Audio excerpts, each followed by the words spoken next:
What is the scariest story you know that is 100% true? I would call it creepy more than scary, but my mom's friend had a small house and lived alone.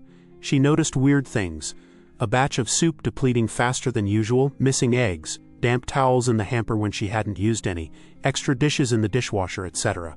This went on for months. She thought she was just being forgetful. One day she heard some thumping around in her attic and went to investigate. She found some makeshift living quarters. Small radio, hot plate, sleeping bag, pillow, food wrappers, etc. She called the cops, who came to keep an eye on the place. They ended up catching a homeless man climbing a tree, trying to sneak into her attic window.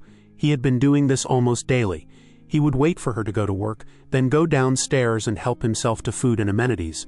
The funny part about this story is they got to know each other throughout the ordeal. And the guy was actually very respectful, just down on his luck.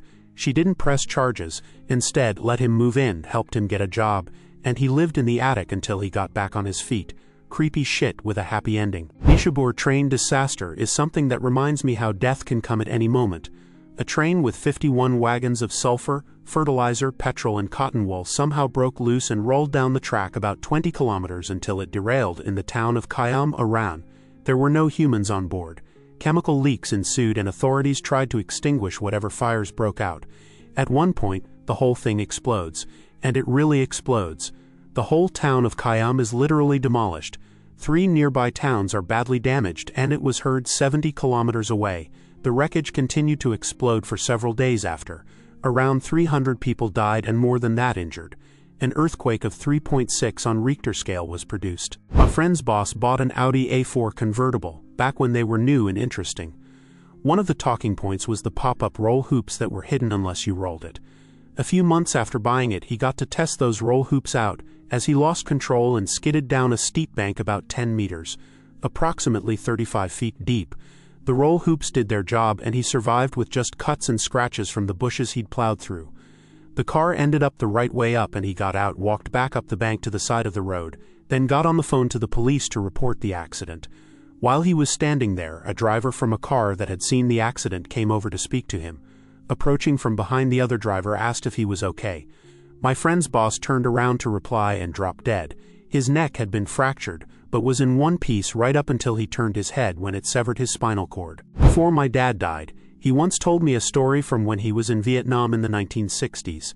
He told me about a mission where he and one other American with 5 CIDG strikers, South Vietnamese villagers turned fighters, were tasked to emplace seismic ground sensors along a trail network deep in the jungle. He said they were about 2 days into the mission when he and 2 of the strikers split off from the main group to go watch a nearby trail intersection. He said the jungle was pretty quiet that day. Just the sounds of birds and bugs and an occasional monkey. He said they had been watching the trail intersection for about 3 or 4 hours and were deciding on whether to move further down the trail or to turn back and link up with the rest of the patrol. Before leaving the cover of the brush, my dad said he checked the trail ahead of them one last time and prepared his men to move.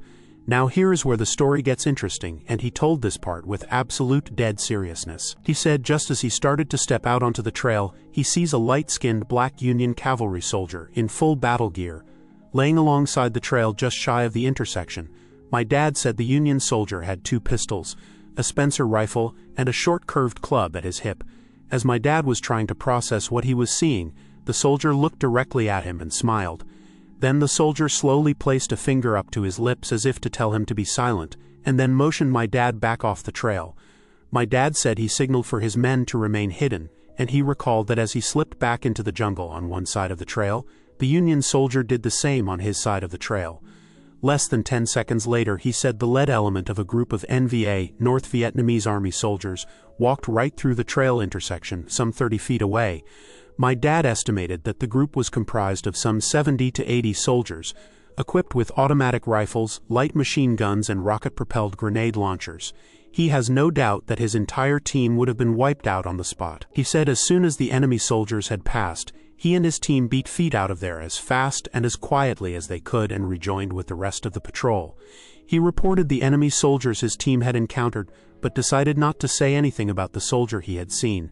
My dad kept this secret for many, many years, only telling me just before he passed, and earlier only telling his grandmother on her deathbed in the 1970s. He said when he told his grandmother, She smiled and without opening her eyes told him, "You saw old Red Tom. Red Tom was my great-great-grandfather. He was a half-black, half-Creek free man who was a scout for the Union Army during the Civil War and later served with the U.S. Cavalry in the American West. He was known for carrying 2 pistols, a Spencer rifle, and a Creek war club into battle.